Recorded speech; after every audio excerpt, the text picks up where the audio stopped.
Popcorn world.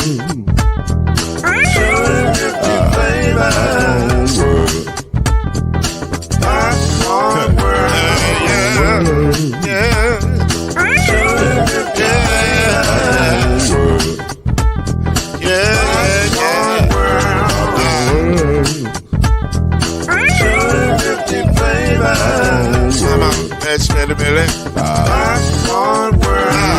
Can I make you move now? Yes, I can. So you can get this move in a bag of a can. You can make it round the world when it holds in your hand. Popcorn world. 250 flavors gonna make you smile. 250 flavors gonna make you smile. 250 flavors gonna make you smile. I said popcorn make you smile. Ah. 250 flavors. Popcorn world. Popcorn world. Popcorn world. It's a popcorn world. It's a popcorn world.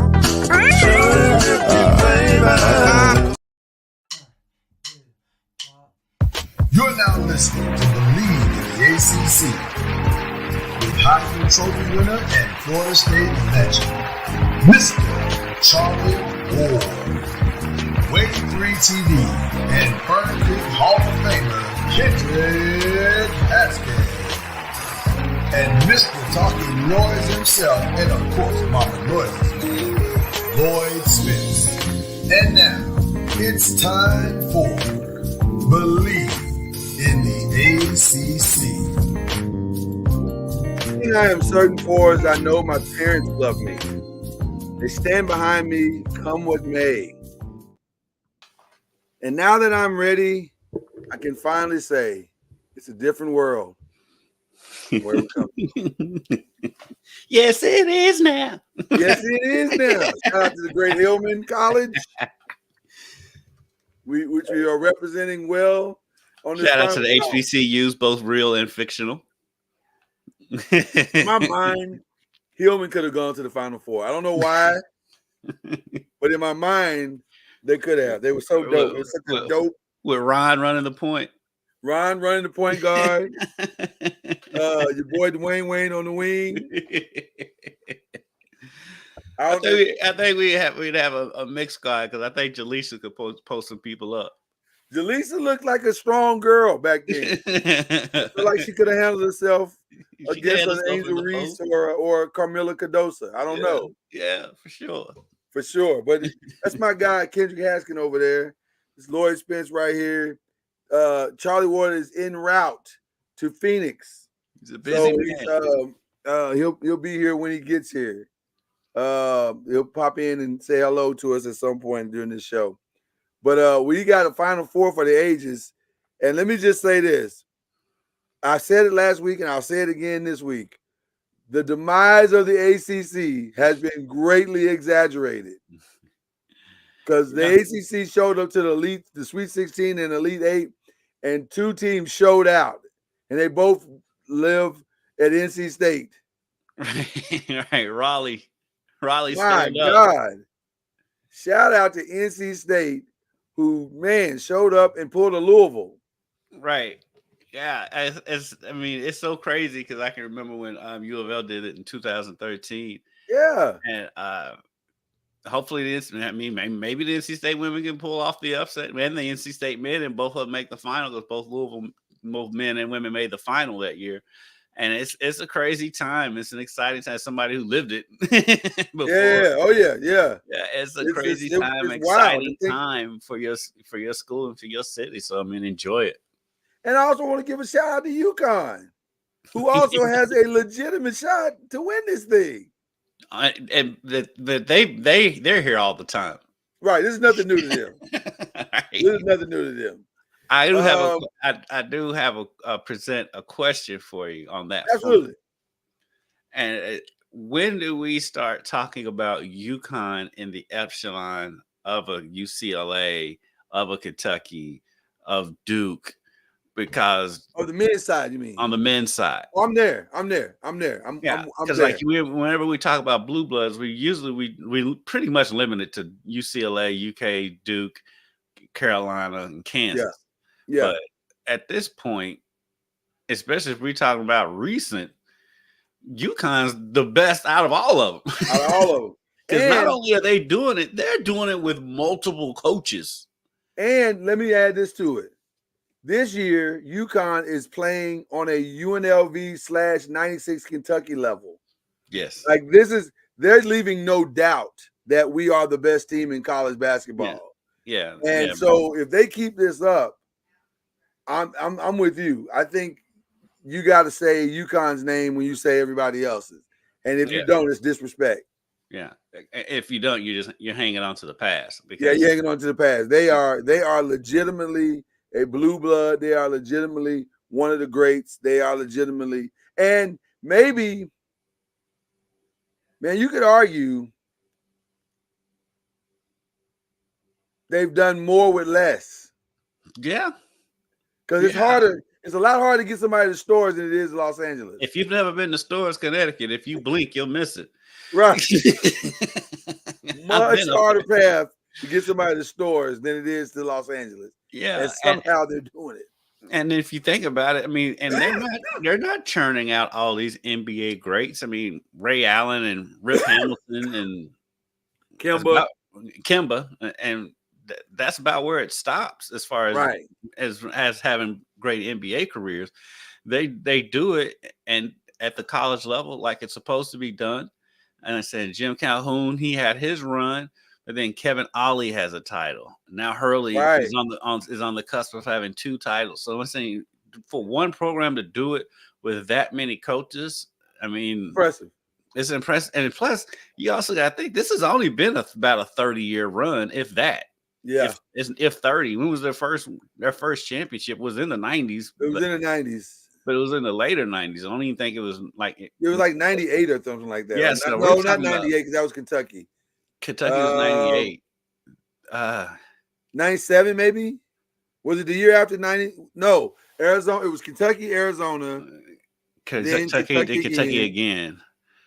So maybe it was 2000. Maybe it was 99 or 2000. Yeah, so we're talking about it was somewhere in that mix. Yeah. Yeah. So we're talking about a run that is not even 30 years old.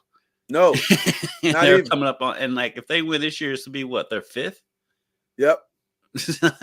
And again, it's stores. It's Stores, Connecticut. Right. We're not talking about Los Angeles. We're not talking about a massive metropolitan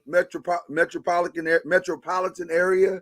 Right. None of that. We're talking about a town with a Walmart. Right. Right. And a bunch of chain restaurants. And a bunch of chain restaurants. Right. But it's a thing of where I don't think people put them up there because they weren't doing this back in the 60s, 70s when all the blue bloods were being established, when Kentucky's and the Kansas in the 50s and all that stuff. But yeah, I mean, honestly, being totally honest, I kind of respect what UConn's done more than I respect the rest of them, because a lot of them won a lot of their titles when black people weren't playing. So I'm just saying. I'm just saying, bro. So what UConn's doing, you got to put them in the conversation. You have to put them in the conversation. Matter of fact, I'll even go a step further. Since we're here, I wasn't planning to go this way this year, but this morning, but I'm glad you did. So this is good. I would even go a step further. I would reorganize what we're calling blue bloods. I would say the new version of blue bloods now is I'd put Michigan State in there. I'd put Connecticut in there. I think you keep Kentucky and Kansas in there. Kentucky and Kansas probably. UCLA is the one that's the borderline. I'd put Louisville on the outside looking in but they got a lot of ish to fix. Yeah, but they do have a title. But they have a title. And somewhat, they have a title and they also have a Final Four run and they have a couple of Final Four runs. Yeah. So that's one of the reasons I'm saying I'd put them on the outside looking in. Mm-hmm. But it's the blue blood to me has changed. UCLA, I get it. I get what it is. I get the history. I don't want to keep calling that a blue blood when they haven't won a title in since Tyus Edney. So right, since Tyus Edney. Yeah. So that's not really fair. And then like the same way, and I love them to death, and they right across the street from me, but I use in the same boat. Same thing. It's been a long time since you conquered the mountain. 1987 was a long time ago. Yeah, so you can make a case that Connecticut is at the top of the blue bloods right now.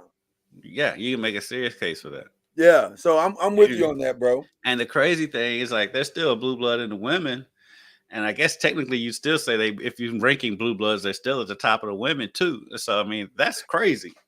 Yeah, well, I don't think it's.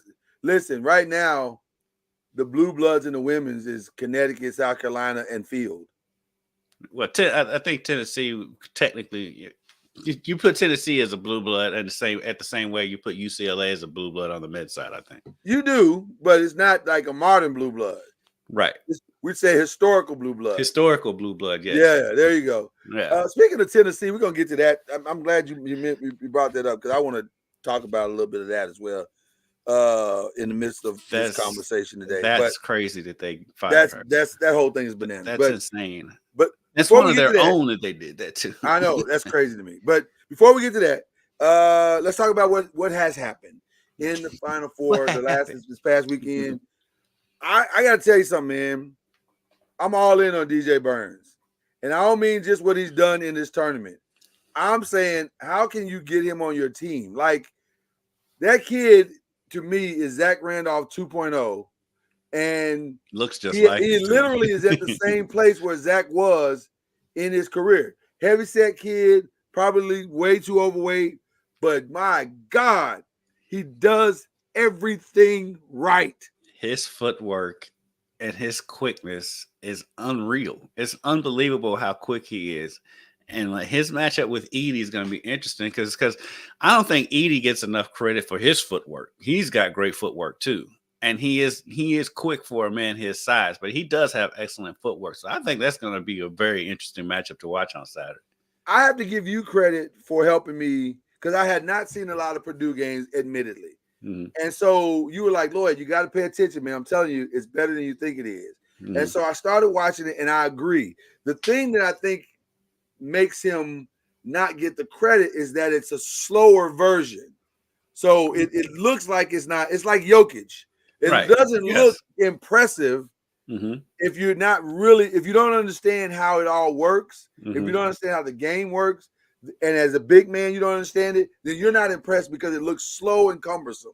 Right. But the truth of the matter is, if you're playing against it, it's almost impossible to stop. Right. Because he's so big. He's so big, and it's not even the height that really is. Because for me, his height wouldn't bother me. It's his width.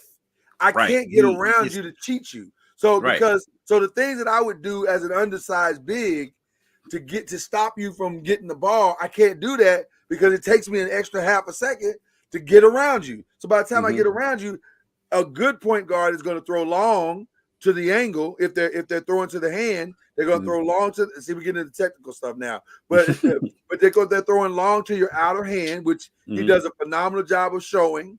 And then if he shows high, I can't stop that. I can't get to that. So that's the reason why you see him dominating in the way that he does.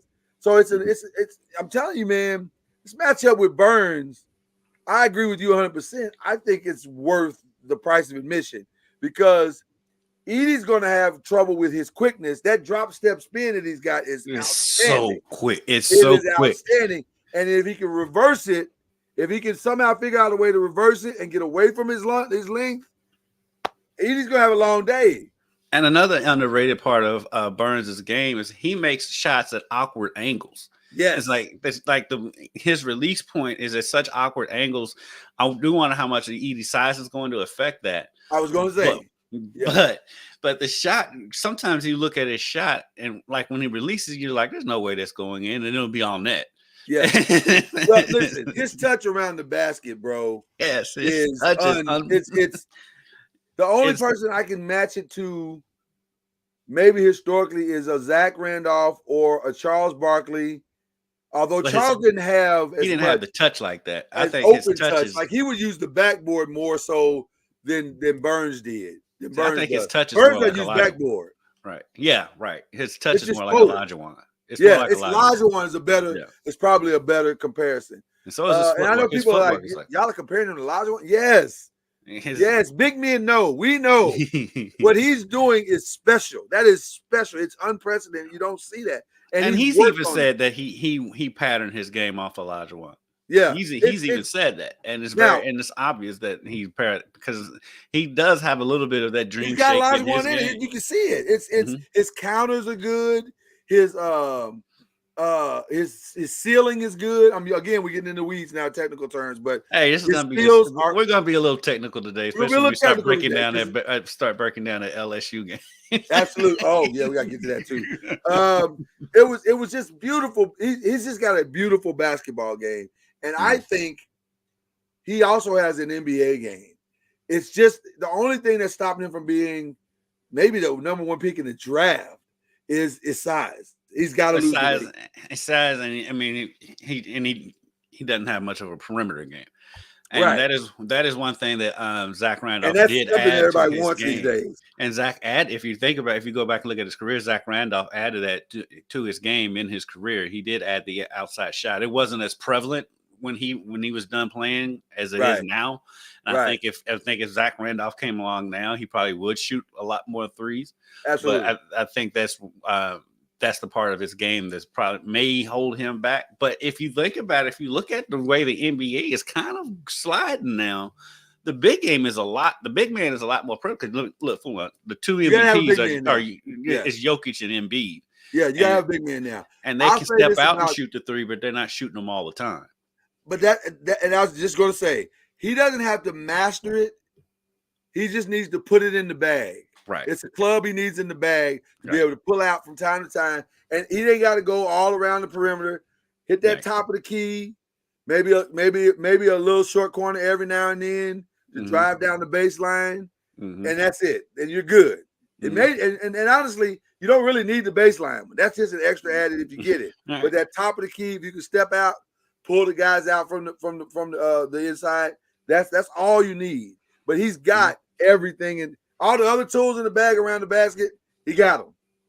And and honestly, I see a spot in the league for Edie too. A lot of people, absolutely. They're talking about Edie may not even get drafted, which I think is insane. I wouldn't be surprised if he didn't, but I think he would. I mean, Boban's in the league. And so I think, but he's better than Boban. He's better than Boban. He's better than Boban. He's better than I'm going back some years, but Manute Bol, that skill set that he had, he's better than those guys.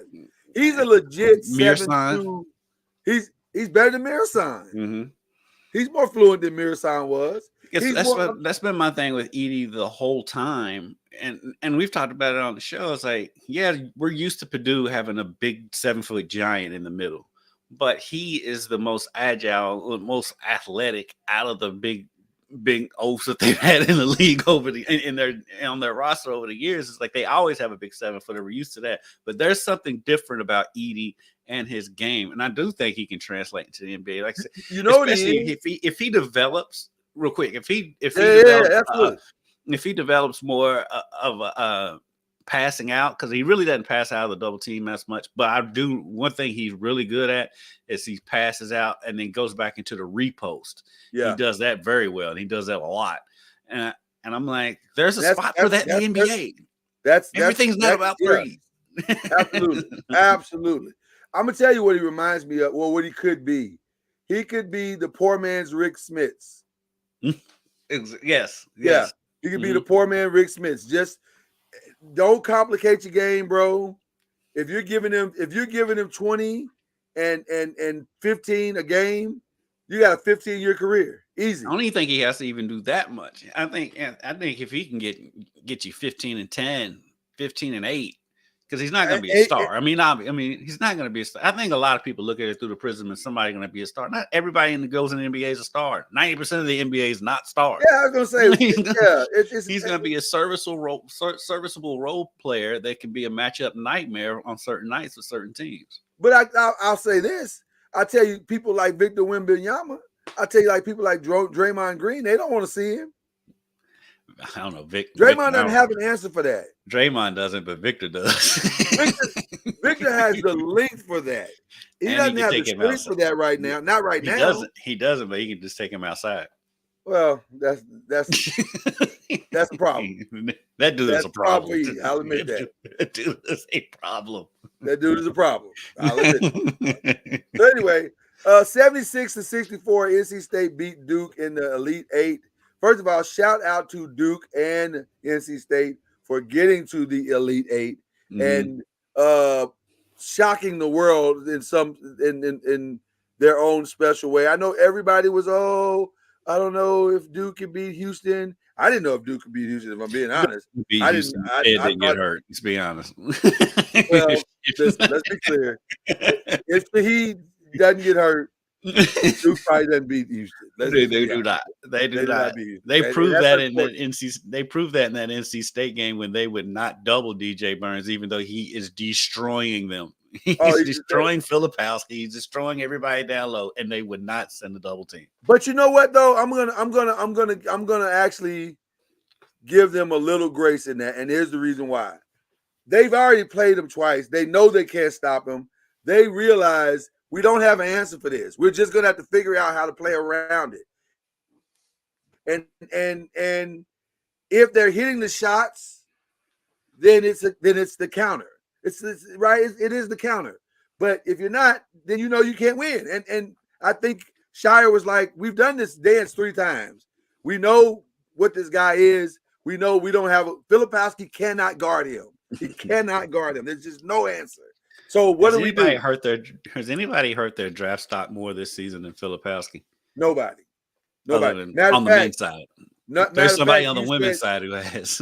Yeah. Matter of fact, though, you said, and I quote, I don't know if he's going to get drafted. I take out Edey, add Filipowski. I don't know if he's going to.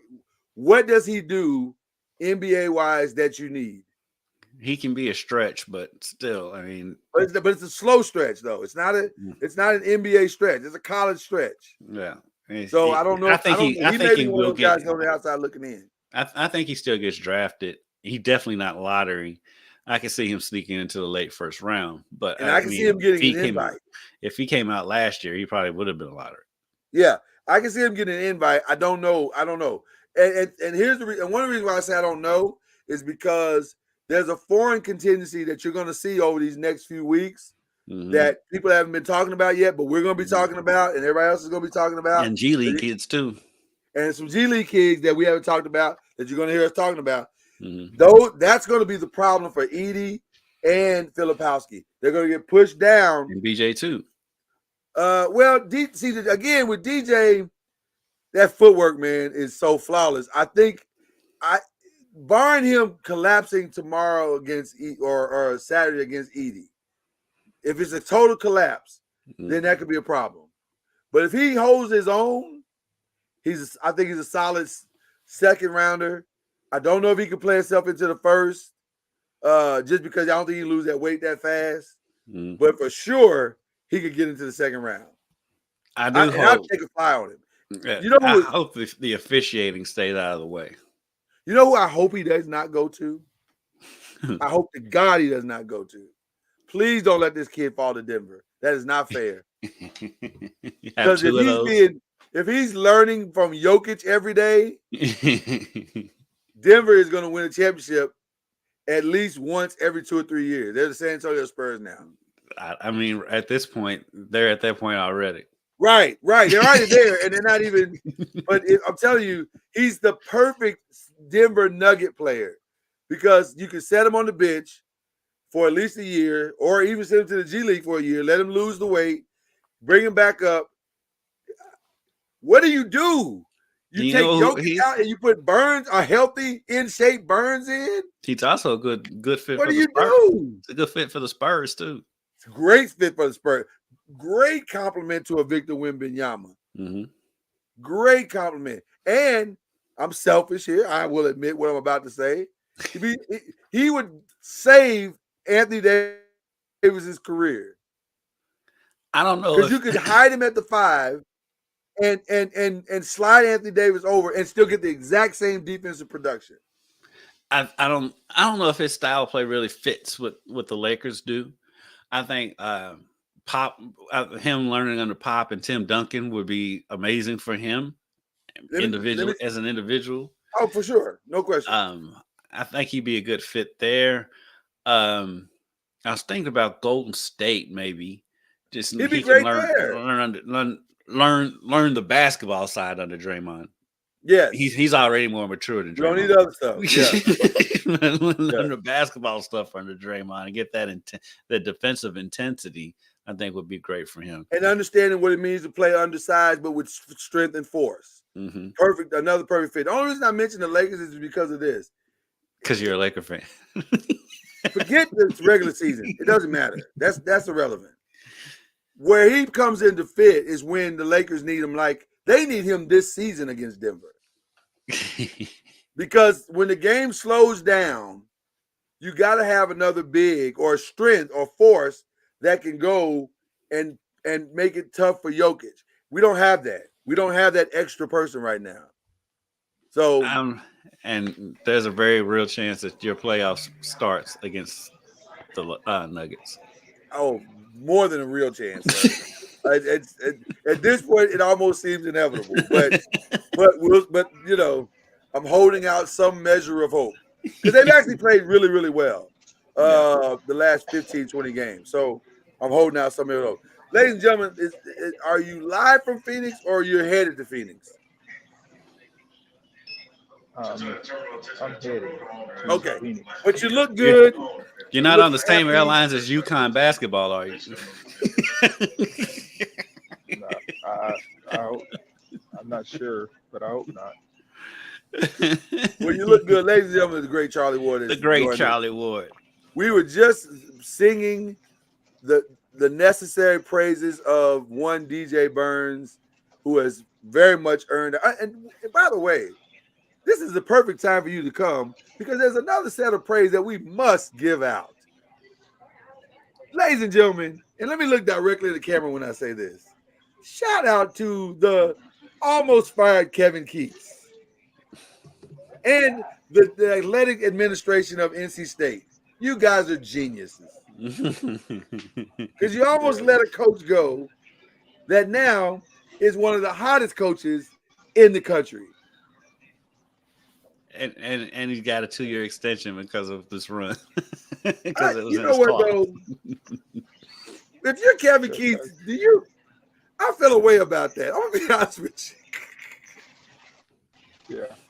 I mean, from the outside looking in, I definitely feel a way about it as well. But of course, he's happy to be in the mix. And the crazy part about it is, if they had lost any game in the ACC tournament, he would be out of a job right now. He'd be out of a job. And they were down in the second half to Louisville. If they'd have lost to U of L, he definitely would have been out. Oh, they'd fired him that afternoon. They'd have fired him that afternoon. That was the first game, wasn't it? Yep. That was the first game of the tournament. They were down at halftime, and they figured out a way to win. Mm-hmm. So to me, that's the craziest part. Like, how many Kevin Keats are out there right now? Yeah. But not saying they don't have a job, but you know, they didn't get an opportunity to. They're great coaches, but for some reason that season they may not have gotten the job done like they wanted. They wanted it, and this man was literally on his way out if his team would have lost one game in the ACC tournament. Yeah. Yeah, it was over. It was all over. It was he and Kenny Payne were going to be on the same bus. It's amazing. So I got to give that man all the credit that he so richly deserves. You know what was interesting? I don't know if you guys heard this. At the end of the Duke game, the young lady asked DJ, "What is different? What's different about this team?" And one thing did you hear this? Did you hear the interview, Charlie? DJ said, "Well, it was wild." His answer was kind of wild. He said, "Well, everybody's not coming late." And then he said that was the first thing he said. He said, "Everybody's not coming late right now, and we all are on the same page." And I was like, wait, let's not skip over this late thing. You're late? Like, what's going on? So clearly there were some issues on the team that had zero to do with Kevin Kate. It was just a self-discipline thing from the team. And for some reason, DJ seemed as miffed by it as anybody. He said, "We're just all on the same page right now." Mm. And I think that's an important point to make because sometimes your demise has nothing to do with you. It's just the way you've communicated or the way the message is being received by those who are supposed to be receiving it. And so I get that part. Now, sometimes it has everything to do with you. Like in Kenny's place, I think it had everything to do with him. It's just he didn't know what he was doing. I love him. Great guy. I wish him all the success. Clearly, he's off to a great start. He's gonna make $8 million. But I think with his situation, there's a like the movie, it's lost in translation. There's something wasn't working, and it wasn't. They weren't picking it up. With Kevin's situation, once they were on the court, they got it. It was just some other stuff that was going on that had nothing to do with him.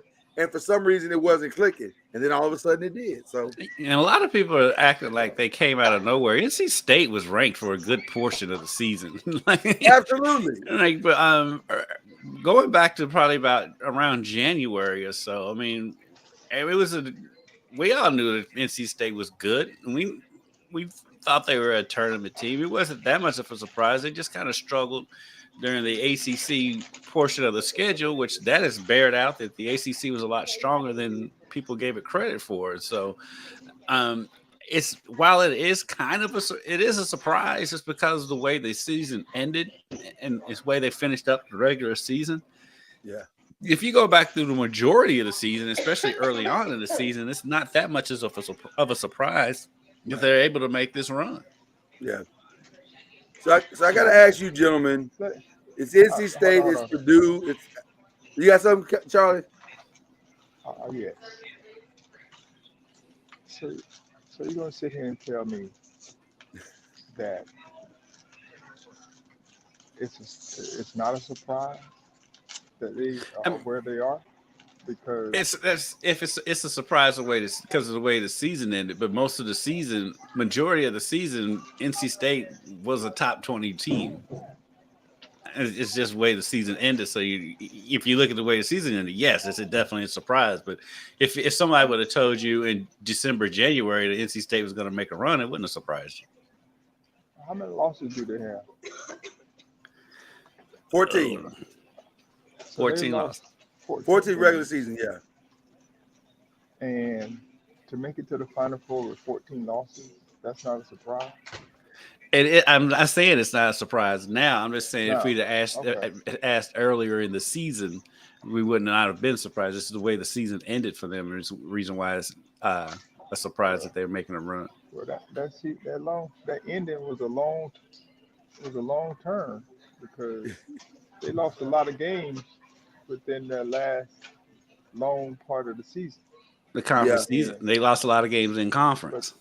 But I understand what you're saying. They did have the bones of a good team. Yeah, that's what I'm saying. I may not have articulated it right, but yeah, they definitely had the bones. But I understand what you're saying because I understand what you're saying because the reality of it is it looks worse than it is because people thought that the ACC was down, and so the ACC is just not as good. Same thing with the women's side. The ACC is down, and they're not as well. No, the ACC is just fine.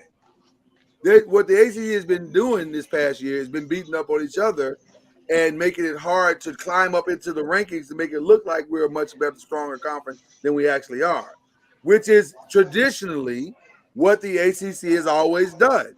North Carolina, Duke, Louisville, Florida State, we're all beating up on each other, so we don't climb into the top number one rankings, this, that, and the other.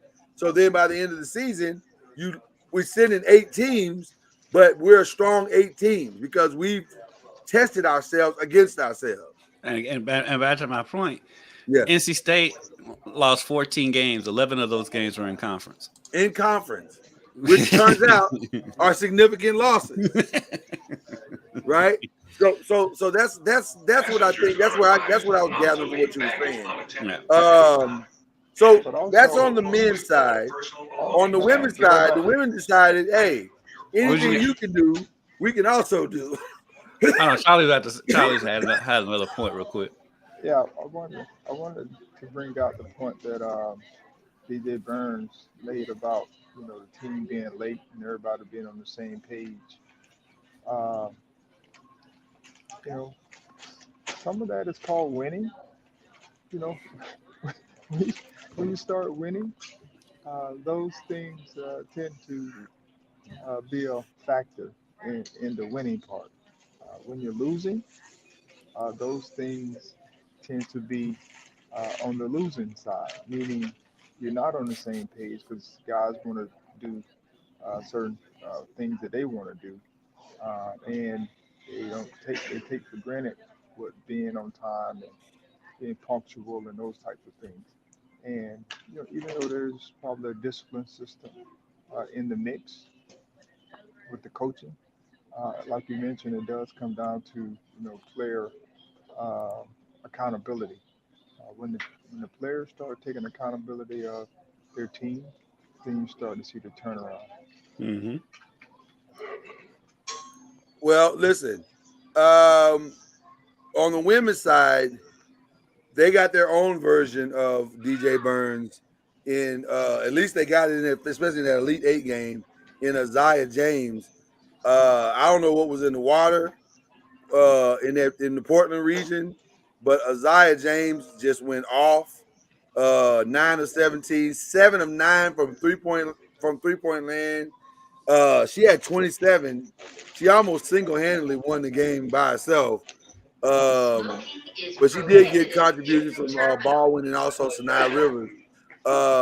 But to me, the most impressive thing of that game was that they were able to slow Booker down just a little bit, which is nobody had proven they could do the entire tournament, and they got Booker going 8 for 21 for Texas.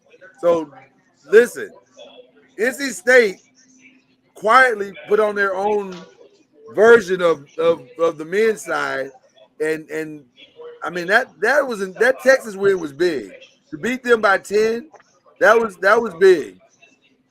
I think the rest of the country is starting to realize how athletic that NC State team is, especially on their wings. Their wings are super athletic. Charlie, the point guard from that's Isaiah, right? Is that Isaiah or is that which one is the one that came from South Carolina? Samaya Rivers. It's Sanaya Sanaya Rivers, that came. I'm very curious, and isn't it funny how God works? Once again, a player has left the team because I'm just gonna go somewhere and have a better opportunity and I compete and this that and the other, only to end up back at the same place you were before. I'm looking at you, Haley Van Lith. I'm looking at you. I'm looking But directly at least in Sanaya's case, she was probably right. She didn't go from being the woman or being her to being a role player. she went to NC State where she got more opportunity. Yeah. Listen. Well, listen. It's going to be interesting to see what they can do. The athleticism of NC State versus everything that is South Carolina.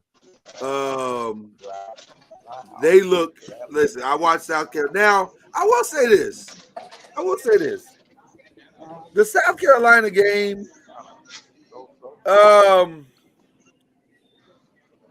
They look vulnerable. Right. I didn't. Oregon State pushed them a little more. Well, not even just Oregon State. Both teams pushed them a little more than I Indiana thought. pushed them. Yeah, than I thought. I told I y'all was that. like, wow, they're not as strong as I thought they were. Maybe like there's some holes. I see the holes, and so I don't think it's necessarily that. I mean, I do think they're vulnerable, but it just shows that there's parity in college basketball. I mean, that Indiana team, they're a very, very good team. I mean, because of course I see them all the time. Right. They can score from just about all 5 positions. They got scorers all over the place, and Mackenzie Holmes is a problem down low for anybody. Right. And South Carolina got up big on them, and I do think South Carolina may have let off the gas a little bit, but still, Indiana is a scrappy team. Terry Morin is a great coach, and Oregon State's another one of those programs that's on the come up right now, and so like the parity is just showing up in women's college basketball now, and it's just not like 2, 3, 4 good teams. There are good teams in every conference, and every conference has at least 2 or 3 teams that can make a run at the Final Four. And to your point, as we look at the women's Final Four, NC State, South Carolina will open up, and then of course the game that everybody's going to be talking about is UConn and Iowa. I don't see that this is a lock for South Carolina. Like, South Carolina is going to have to show up and it could very easily be a monkey wrench to everything, and it'd be NC State and UConn in the championship 100%, game. 100%. I agree 100% on that. The X factor is, I think, Carmela Cardoso, who, by the way, just declared for the WNBA draft. And I think she's going to go higher than people are projecting her. Everybody's saying she's like a 5th or 6th pick. If I'm picking a 2nd in the draft, because I think her upside and what she immediately brings to the game You're picking her over are Angel? better than Cameron Brink. You're putting her over Angel? Yes, absolutely, 100%. Okay. 100%. Angel to me is somewhat limited in what she's able to do. Now, I love Angel's defense. I wouldn't listen. Her defense is stellar. But I don't love offensively what she brings to the WNBA game. Okay. Charlie's smirking. Why are you smirking, Charlie? Because they're in the same boat. You think they're the same? They're very similar players. None of them really perimeter, and so they're both kind of low post players. If you start shaking it all out, one's just taller than the other.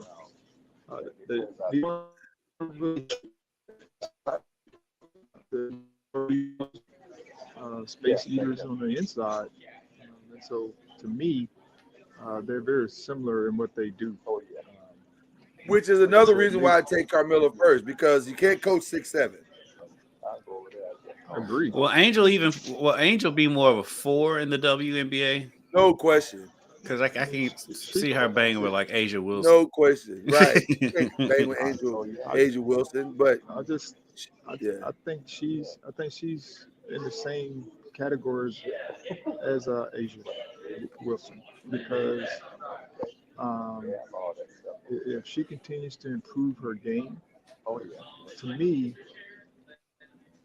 I don't know how much work she puts in in the off season. I don't think she puts in hardly any, Charlie. Yeah. And so I think once that part improves, you'll start to see, because she has the athletic ability to do some things. She can handle the basketball. She can pass it. To me, that's what separates her from a Cardoso. Yeah, I agree. Because she can handle the ball, and if she puts some more work into her game, she could expand her game to the perimeter.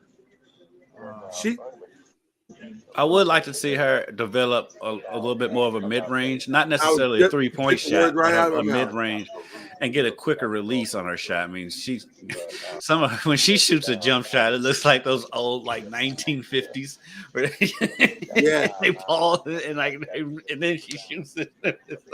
I like to see that like speed up. But I think she can develop a mid-range game. She doesn't need to extend the 3, but she can get a like 15, 16, 17-foot jumper. I think she'd be. I wouldn't care if she ever shot a 3, but I'm 100% in agreement. You took the words right out of my mouth. To me, the gaping hole is she doesn't have a mid-range shot. And so everybody knows that she's trying to get to the block and score, or she's trying to drive inside and score. And in the WNBA, that's an easy those girls are going to be able to stop that until you get a counter. So that's where, to me, Cardoso, her strength is where I value at this moment because imagine if Cardoso gets that same mid-range shot. Well, she's ahead of her now because she's already got a stronger.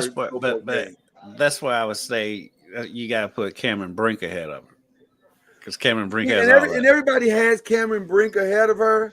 My only question with Cameron Brink is that I've never seen you do it when I needed you to do it. Like in the tournament, what game would you say Cameron Brink broke out in? And I mean, this year now, but like she played really well against Louisville a couple years ago.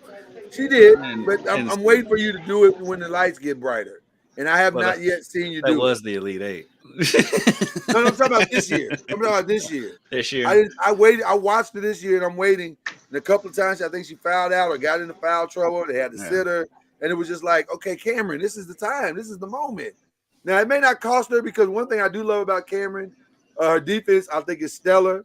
And so you got to, that defensive instinct that she has and her willingness to challenge shots at the rim without fouling, which I think she does better than both Cardoso and Angel Reese. I like that part of her game. But at the same time, again, you're trying to translate up and you're saying, okay, well, does that work against an Asia? Does that work against? Well, see, here's the thing, though. She's not. I don't think she's going to play in the post when she gets to the WNBA. I think she played in the post this year because she had to. But like her best position is going to be out on the perimeter and then going in there and coming off ball and blocking shots. But is she Elena De La Don at that point? Like, does she have that fluidity to be able to? I mean, that's what development's for. Brink. Yeah, and I agree with you both on the development side again. But a lot of teams, and this is just the way drafts work. I'm not trying to develop your whole game. I'm just trying to develop a part of your game. But if I take you second in the draft, I'm gonna need you to step in immediately and do the things that you're good at right now. I'm not waiting on that. So, but it really depends on the team. It depends on the team. Yeah. These players, and who can develop them to what they want them to be. Because at that point, most people have her going to the Sparks, Charlie. Most people have her going to the Sparks to replace Nika Agumake. Shanae, I think, is resigning. I think she's resigning. I haven't heard anything different. But her sister's already signed with Seattle, I believe it is. So yeah, Shanae is still there. Shanae's the one on ESPN. I think Shanae's thing is probably more business related because she is on ESPN, so it's just easier for her to just sign with the Sparks and handle all of her ESPN responsibilities and all that stuff. So that might have as much to do about why Shanae's resigning than anything. And probably it is. Yeah. So it will be interesting to see how that all unfolds. John Suggs, listen. Now, listen, you may not, clearly you don't like NC State. I get it. But I don't know if Purdue's going to crush them. Might be a little aggressive. They got the same. They really got the same team. I was gonna say, I think it's basically the same team, and you could make a case that NC State might be a little more athletic than Purdue. They are more athletic than Purdue, right? So that's what I'm saying. So if that athleticism overshoots the shots that Purdue normally gets, it's not unlikely that NC State could get to the final game. It's not. Right. If I had to pick, I'm going to pick Purdue, but I mean, it's not. I don't think it's going to be a blowout. I think NC State can be right there. I don't think it's going to be a blowout either, unless they play really good defense. Yeah, we've seen NC State. Yeah, and everybody said the only state that beat SC is SC. Who's that? We'll South Carolina? Yeah, we'll see. And we'll see. I mean, they're my favorite, and I'm rooting for Don Staley, but they're a little bit more. They're more vulnerable this year than they have been in the years past because part of it too is they're not as dominant inside. I wouldn't say that. I think they're a better team than they were, even last year. because you Yeah. got to think last year, the last couple of years, teams were playing, a box and one, Yeah. a triangle and two on Mhm. inside players. Yeah. So Right. it Leah was like Boston. literally packing the paint and Yeah. daring people to shoot. But that's not this year's team. They actually have some outside shooting, and they have inside presence. And so I think if they don't lose focus, they're going to be hard to beat. I mean, like Mhm. any of these teams now, um, but I don't. If James decides to have a game like she's been having the past few games, it makes it tough. She's And good. I I'm not mean, I watched her sure destroy Louisville. about River Baldwin. yeah.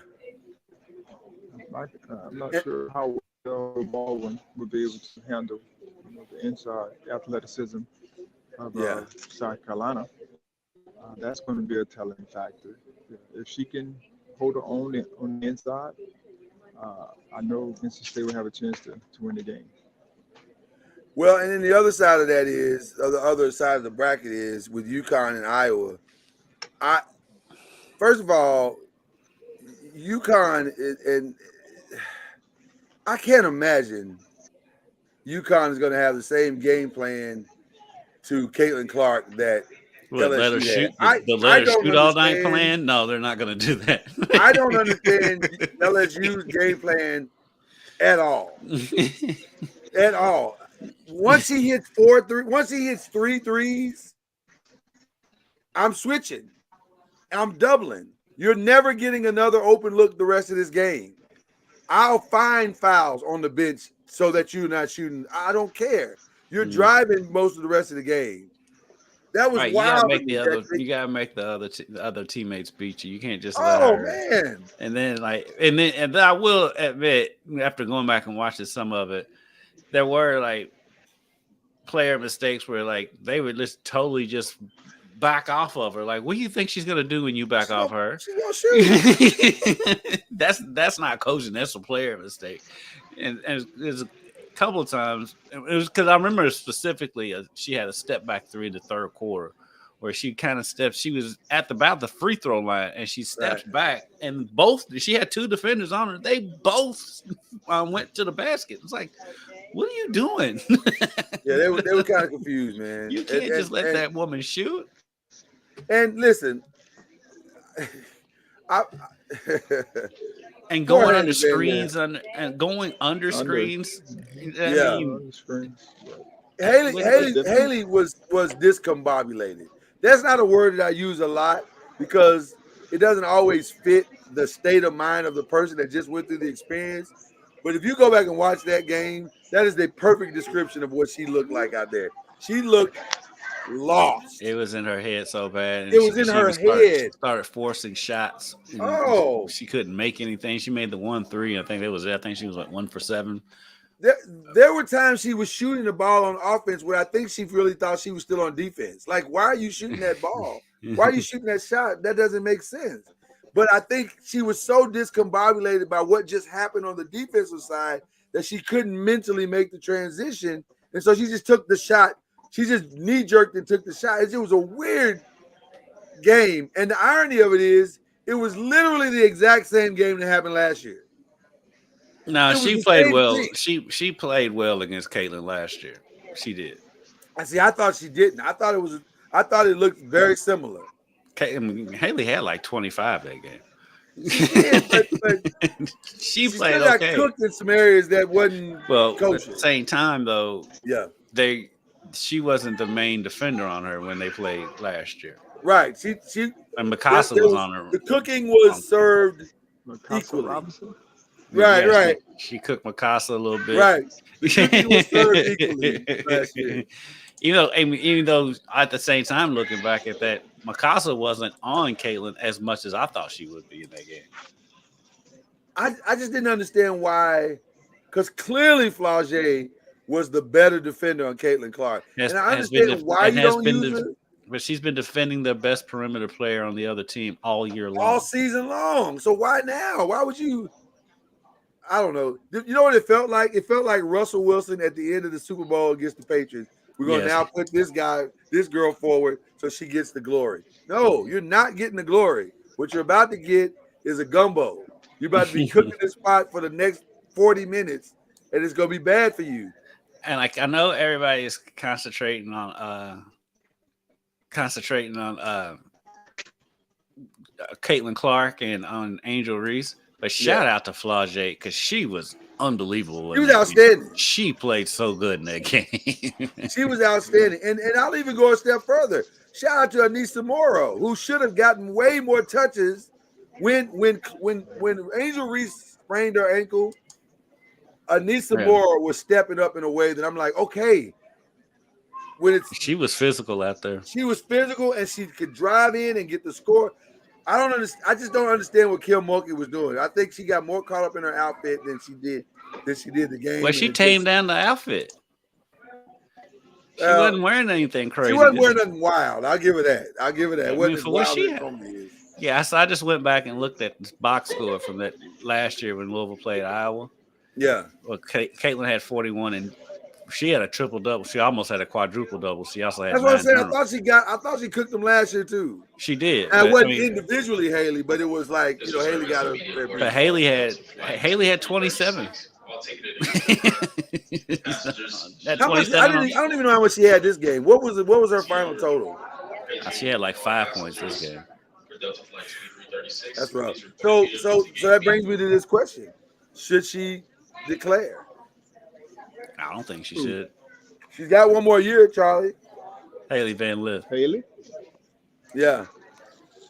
I think if she hasn't, I think the deadline's already come and passed. I think she had to declare by like 10 o'clock.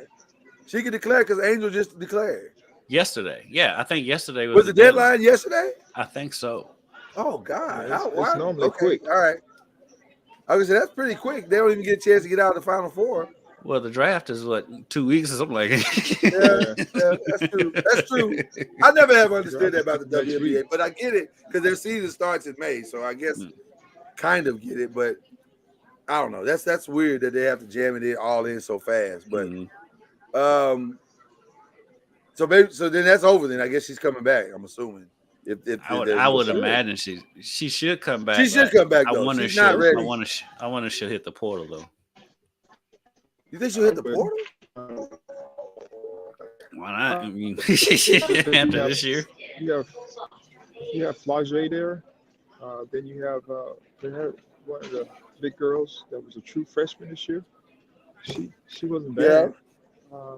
And Anissa, I don't think Anissa is a senior, is she? The Williams girl. So. Yeah. Who's another true freshman. So they have a good little nucleus coming back. If they stick it out together, they could be right back in the mix again. Yeah. I agree. I could just see Haley hitting the portal. Okay. If she does that, then I don't understand what you're looking for in your career. Because hitting the portal is not going to help you. I mean, it could. I mean, no, it didn't work. I don't think her game fit what they do there. And so, I mean, go somewhere and find somewhere that fits her game. I'm going to respectfully disagree and say it this way. I understand exactly what you said, and I understand what you mean. I'm going to say I don't think they fit her game into what they do there. You understand what I'm saying? Mm-hmm. Like, she's a shooter. She's a scorer. So you got to give her the space to do what she does if you're bringing her in. They never did that. They wanted her in this team concept, which is fine, but that's not what she does. She's an individual. She's Paige Becker. She's Juju Watkins. So that's what she does. If you're not bringing her to do that, then why are you bringing her in? What's the point? Right. Yeah. So I agree. I slightly disagree, but I agree at the same time. All right. So who's winning this thing, guys? On both sides. Let's start with the women. By the way, shout out to the women for that huge number they put up in that LSU Iowa game. That was insane. 12.3 million. That's massive. That is a massive number. That's like Tiger Woods in the Masters in 97 numbers. Right. All right, who you guys got? NC State, South Carolina. Does NC State pull off the upset? I mean, I got a couple caveats too. If Zaya James goes off, I'm going with NC State. You going with NC State? Okay. If she goes off, but if she doesn't, She got to go off. Yeah. Mm-hmm. But South Carolina's going to be a tough out, regardless. But you know what though, Charlie? If I'm their coach, the pregame speech is simple. No one believes you're going to win. So go out there and just shoot that thing. And let's see what happens. I don't know about all that. Let's see what happens. You got some discipline. Well, discipline on like I understand what you're saying. I agree, but I'm saying the only way they can win, they're going to win the game is they got to fire. They got to shoot. Well, all the pressure is on South Carolina. That's what South Carolina has all the pressure. So just go shoot that thing. Shoot it. If you open Isaiah, if you open Sanaya, shoot that thing.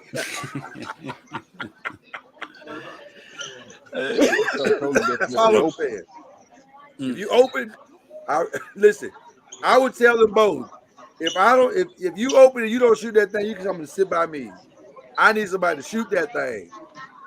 Because you got to put South Carolina I've heard Jeff Walls say that to players in much more colorful language. Yes, Jeff is different. His presentation way more different than mine. I will admit that. It's not for sensitive ears. Let me just say that. Now, having said all of that, I'm going to be rooting for North Carolina State while I pick South Carolina. Right. I'm gonna say South Carolina's gonna win this whole thing.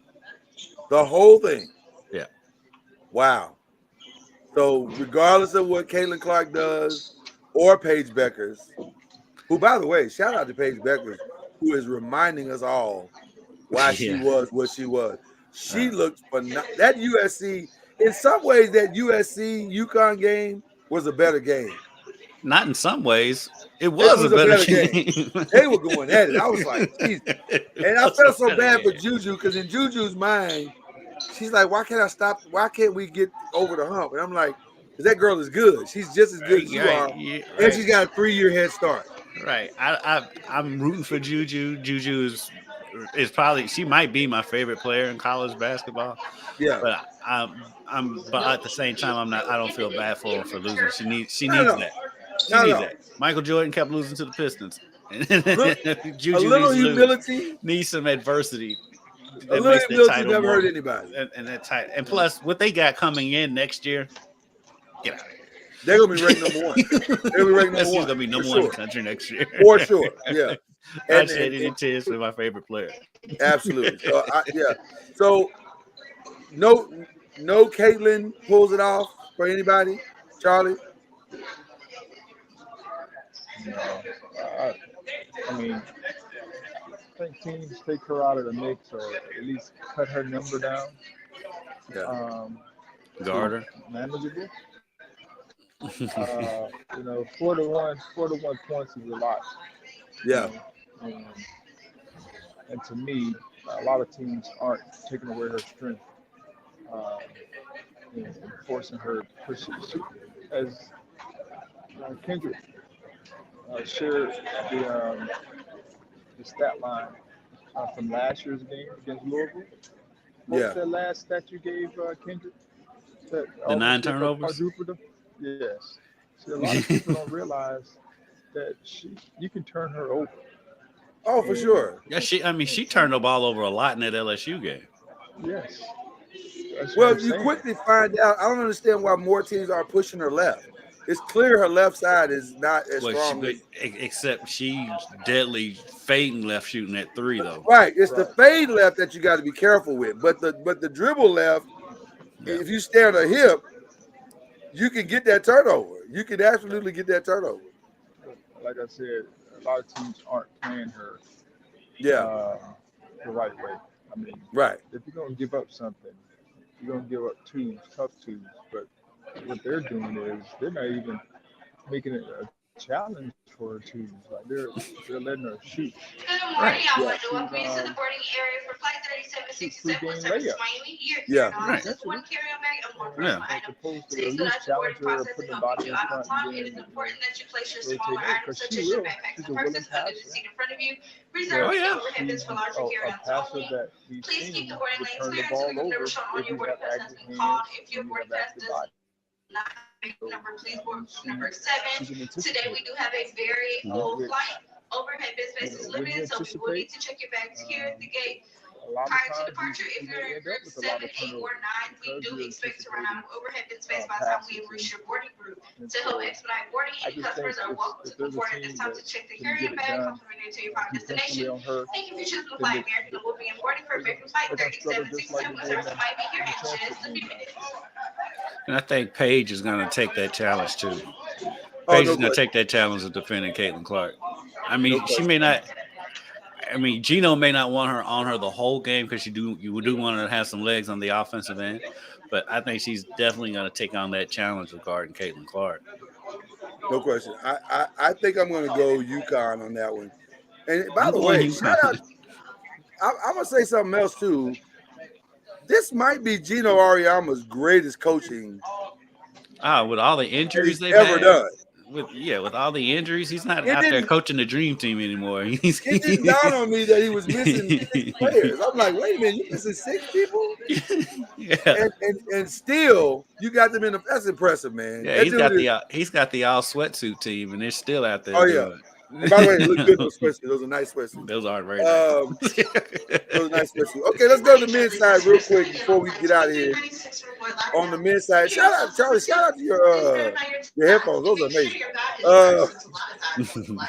NC State, Purdue, Alabama, and UConn. I mean, I thought Illinois was going to give UConn problems. They did not. So None. That None 30, whatsoever. That 30-0 run was insane. So I'm not picking against UConn under any kind of circumstance. Can we just pause for just a quick second and revel in what that statement you just made? Because my favorite text of the weekend was Charlie going 30-0. That is you. It's hard to wrap your mind. You can't do 30-0 in a rec center. Like you can't do 30-0. That's insane. That is insane. So you can't do that on 2K. They're still flying under the radar. I mean, they did it last year the whole time, which is crazy. They were still doing the same thing, blowing out teams. This year, they really hadn't played, what you would call the elite group, minus possibly Illinois out of the group.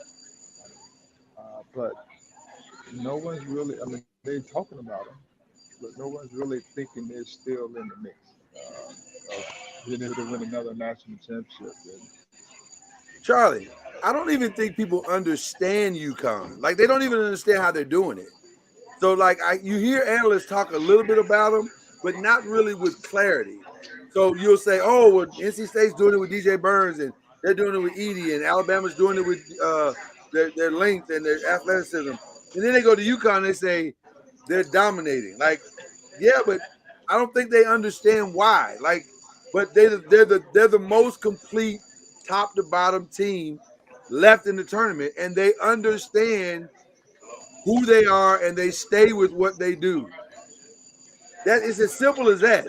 And so you're gonna have to beat them. They're not gonna beat themselves. They're not gonna outthink it. They're not impressed by your 11-0 run. They're not impressed by your traps in the back court in the first quarter. Listen, let's be clear. They've gone to 3 of the 5 games. I think they went, and they weren't down, but I think they were within 2 to 3 points on 3 of those games. Am I correct? The first half. They've got an advantage though, in Clean Kong. I heard him say that's one of his nicknames the other day, Clean Kong. And he doesn't get the respect he deserves. He doesn't, but he's starting to. I mean, that dude is he is a monster. I mean, he's 7'2". He can move. He can run the floor. He's powerful. I mean, he can beat you. He can play you any way you want to play. I mean, well, I tell you what, if he goes out and houses either Edie or Burns to win the national championship, he may be about to make his announcement. I've arrived. So, I think he's probably going to do that. Yeah, my analyst in my sports career will not allow me to pick against UConn. just on that alone, I have to pick UConn while I root for NC State. But I just don't know what you're gonna do for 40 minutes. You got to stop them for 40 minutes, a whole 40 minutes. I think Alabama's ability to score will give them problems, but I think UConn. I think Alabama's ability to score, especially Sears, but UConn's defense is gonna. UConn's so good defensively. What'd you say, Charles? Because you hit it on the head. UConn's defense is elite. I mean, and the way they go about doing it is they're like, this is my guy. They play team individual defense, which is hard. Yes. Because they have a guy, and if that guy's coming off the screen, they chase that guy all the way over the screen, get back in front of him, and then everybody else is playing team defense while a guy's doing that. And the individual defense is solid, and so they have very little miscommunication because they have an understanding of what they're doing. And Charlie, the only word you missed in that statement, that great analysis, was every time. Yes. They don't just do it one time. They do it every single time. And like so Charlie said, never a worry. There's never a worry on the backside of from the post or anybody else I got to go up and cover that. I don't. My guy's going to chase every time off that screen. And it's that's what makes it impressive, because you're like, so y'all just disciplined like that. Y'all don't really be worrying about. I mean, that was the best thing Charlie said. They're great individual defenders who play good team defense. I mean, every time. But I'm telling you, that's the part you can't understate, because teams don't consistently do it, and that's why teams get beat, because they're not doing it every single time. Their guards are coming over that screen every time, and that's impressive. To me, that's the most impressive part, because if you're big and I ain't got to worry about you, I ain't got to worry about my guy having to come up on that screen or hedge it in any way. We can shut all this back down here. We got this back here. And they defend the screen and roll really well, because part of that is because Clean Kong is so agile that he can get back and defend that roll if he has to. But again, like you and Charlie said, he doesn't really have to worry about it as much, because he knows that his guard is going to be right there. Right, he doesn't have to cheat it. He doesn't have to come all the way up. He can lay back just enough and make the guard think, make the offensive guard think a little bit, and come out until you're forced into shots that you don't want to take. And if you're not making them, we're gonna beat you by 30. So the key for Alabama is going to be, can they win a game when a team takes them off the 3-point line? Because the 3-point shot for them is their calling card. And the way they win games, they'll have one game. And if a team takes them off of that 3-point line, can they win that game with their defense, on the other end? So that'll be interesting to see, which I don't think they can do with UConn. I think they're going to have to jump out to an early lead too.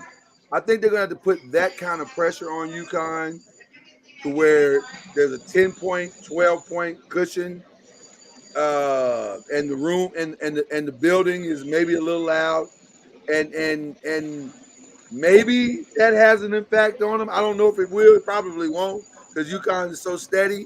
But just adding a little bit of that mental pressure, maybe that helps a little bit for Alabama if they're making shots and mixing up those threes that you're talking about, Charlie, with some drives to the basket, putting pressure on Kong, Clink, whatever his name is.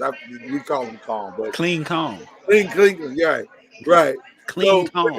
putting a little pressure on him, maybe attacking him a little bit more, forcing him into some decisions or whatever.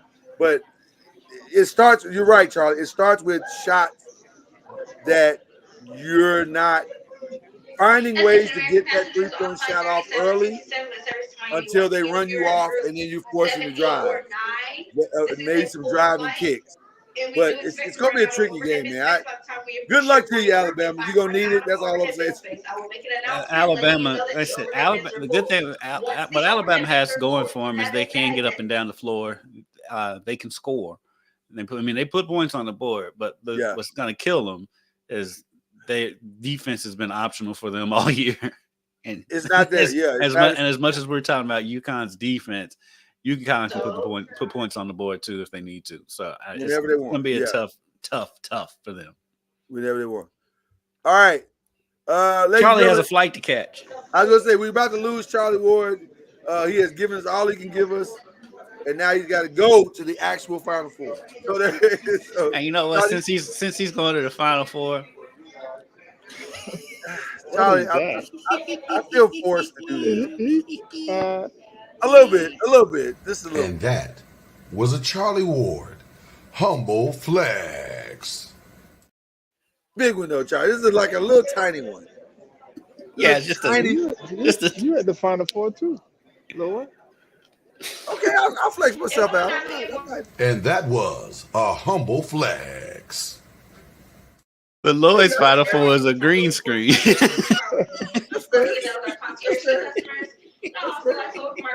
Background is popping. I ain't gonna hold you. You got any shout outs real quick, Charlie? Once again, that is group number 1 in U.S. military members. No shout out to the Seminoles. Have a safe flight, Charlie. We will see you later, brother. All right. Safe travels. Right. Thanks. Yeah, those headphones are amazing. The lady was quite talkative at the gate. Oh my God, I was like, "Lady, ma'am, if you just let us finish our broadcast, ma'am, whatever you talking about is not that." Is there a way to pass a note just that everybody can be notified? Again, it's going to be a great weekend. Everybody's looking forward. This is what it's all about as far as college sports is concerned. I'm very curious. And then let me tell you guys, after we crown a champion this week, we are going to have a ball talking about this draft. This draft has ratcheted up in a way that I'm not sure anybody thought was going to be. This might be the best draft we've seen in 10 years, just because there's some mystery now. And our ACC brethren and sisterin, we're not talking about it as much because of the basketball, but I think you're about to see some good conversations about a lot of ACC players and where they're going to land going into this draft. This is going to be a fun draft. This is going to be a fun draft. So I'm looking forward to getting into the weeds on that. Kendrick, who you shouting out, man? Who you shouting out? I'm gonna shout out. As much as I hate to see him go because he is such a great kid, but I'm gonna shout out Sky Clark. He committed to UCLA last night. I thought I saw him. But after he committed, he made sure to tweet at the Louisville fans, thanking the city of Louisville, saying he always loved Louisville, and I think that shows the kind of classy kid he was. He was a great kid when he was around. He was great being able to talk to him and cover him for the year he was here, and to show that kind of class. I mean, absolutely, especially as much heat as they got from the fan base all year, it shows you the kind of kid he is. Is he an LA kid? Is he an LA kid? Yeah. He's I thought this is going home for him as well. And also shout out to Trey Kaufman-Wren, Purdue forward who played locally across the bridge at Silver Creek High School. So they're super excited for him over at Silver Creek that he is playing in the Final Four for Purdue. He's a sophomore, so shout out to him. Nice.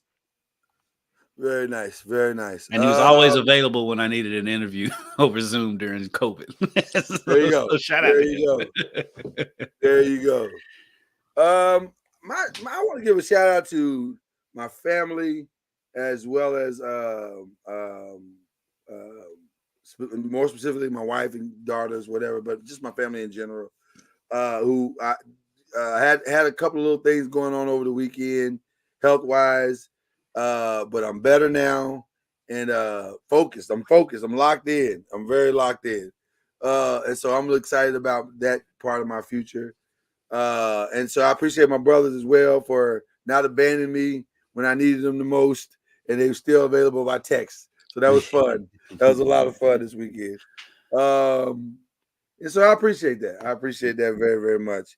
And then I had another shout out, and it slipped my mind just that fast. Oh, and real quick, thoughts and prayers. The families are affected by the tornadoes that hit Louisville last couple of days over in Prospect. Tornadoes. Oh wow! Okay. It's a well-to-do area, so sometimes when it's a well-to-do area, people kind of dismiss it. Sure. But they're going through a lot right now. So thoughts and prayers to them, and the cleanup is underway, and whatever you need, hope everything you can get everything you need. But thoughts and prayers to everybody was affected by the tornado that hit Louisville the other day. Absolutely. Had not kind of been out of the loop, so I had not heard a little bit of that. But yes, please. Yeah, when you go from 80 degrees to 40 and snow, usually severe weather comes with it. that's a telltale sign, right? Severe weather is on the way.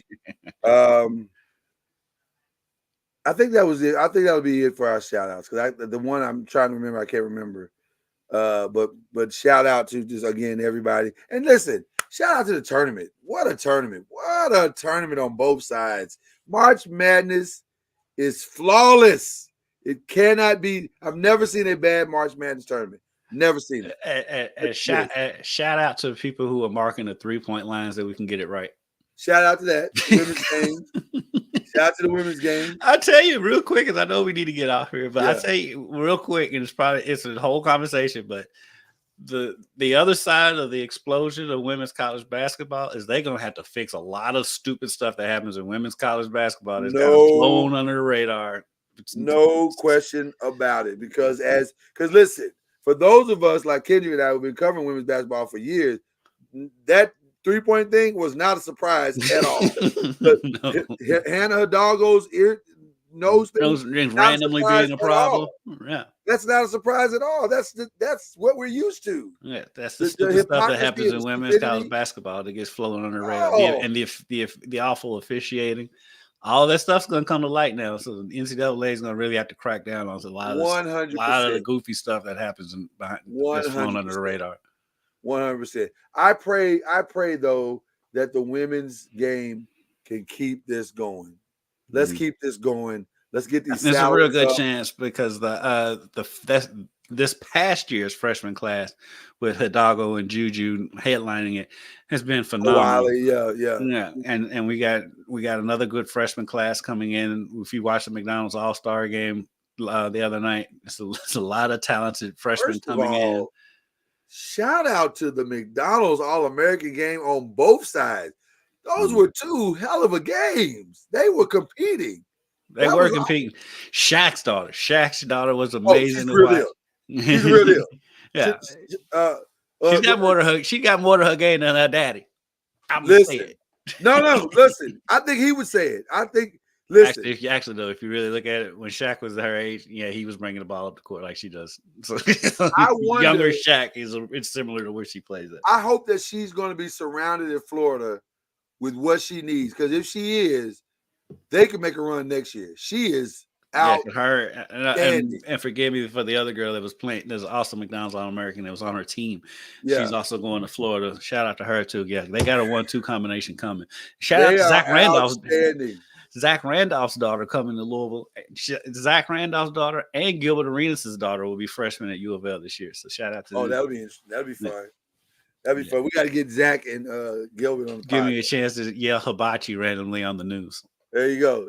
I did when she announced. I did yell hibachi. I love it. Well, listen, the women's game is healthier than it's ever been. I think they're headed to something great, and if they keep putting up numbers, they're gonna. listen, the numbers they're gonna put up this weekend are gonna justify everything we've witnessed this year. Mm-hmm. And so if they can just keep it up, man. And then I want to give a shout out to ESPN, even though 2-3 days out of the week you born the ish out of us with this pre-draft talk that is unnecessary. That's only one show. Cowboys talk that I didn't even ask for. That's only one show. That's one show. I agree. But that show is a lead show, and they set the tone, so that's why it's frustrating. Yeah. But for the most part, the last 3 or 4 days, they've done a great job of covering and giving. First Take has done an excellent job. First Take has done a great job of covering the women and covering the tournament in general. Yeah. Let's be honest. Let's not beat around. Let's get up. We don't need to hear about the Jets and the Cowboys. I don't want to hear about them no more. Not right now. Not right now. You got plenty of time for that. But stop it. Stop it. You don't need to constantly talk about the draft every day when it's 6 weeks away. And that's 3 weeks now. But I mean, these women are doing something legendary right now. Like something we've never even seen before. It was insane. The Monday after the first weekend of the NCAA tournament, and all they're talking about is the NFL draft. Come on. Oh, man. It was terrible. It was terrible. I just had to shut the TV off. I was so frustrated. Yeah. So they did better this weekend, though. They did much, much better this weekend. Even though a person I will remain nameless beat is Caitlin Clark going to be one of the greatest of all time. He beat that into the ground until it was just laying there as a bloody pulp on the ground. Like that's one of him, and then certain analysts over on Fox who made an ass of himself yesterday. So well, he's fighting for his life though. I get why he did it. He's literally fighting for his job at this point. He just says stuff, and you can't take anything he says. Right, and their ratings are so bad. And then you look at the people who supported him, and you understand. Yeah, no question. So I get why he said it, because he's literally fighting for his job right now. Because I think there's 6 months into a year. Well, being true to yourself is more important than a job. That's what I would do, but but he's clearly proven that he has no allegiance to himself at all. It's all about these ratings and clicks, which he has literally tweeted that before. Right, the guy could be down on the field and I'll tweet about it. Like I don't care. I'm trying to win. So anyway, all right, guys, enjoy your weekend. It's gonna be a great weekend. Real quick to my brother over here, we're doing a fun thing this weekend. With it's ironic that you're wearing the Hillman shirt because on Uncorked Wine this weekend we're having a small little tournament, the greatest black TV show of all time. In your mind, is a different world that show, or which show would you go with? You know what my favorite show of all time is? Fred G. Sanford. You love you some Fred G. Sanford. SANFORD. Period. You love you some Fred G. Sanford, brother. So I wanted to give you the opportunity to put that out there. It's gonna be fun. We had fun with we did black films 2 weeks ago, and the greatest black film, and it ended up being what was the winner? It came down between Boomerang and Menace. Was it Boomerang and Ray? No, it was Ray and Black Panther. That's what it was. Okay. Where was Menace? Of course, Black Panther won. Where was Menace? The Final Four, Menace didn't make it to the Final Four. The Final Four was Boomerang, Ray, Black Panther, and amazingly, it was Hollywood Shuffle, which I think is the most underrated black film of all time. There are so many wonderful moments in Hollywood got to eat Shuffle. Got to eat too. Listen, so many wonderful moments for Hollywood Shuffle. So this will be fun this weekend and get you ready for the rest of the weekend as well. So, all right, people. Love you guys. Appreciate you. We'll see you next week with a lot of review. And we'll have 2 national champions next week. We'll have 2 national championships next time we see you. So we'll talk about it. Peace. You've been listening to Believe in the ACC with Charlie Ward, Lloyd Spence, and Kendrick Haskins. Please like, follow, subscribe, and share from the Noisemakers page on Facebook and on YouTube. And you can also listen to us on Spotify, Apple Music, iTunes, and wherever podcasts can be heard. And join us next time on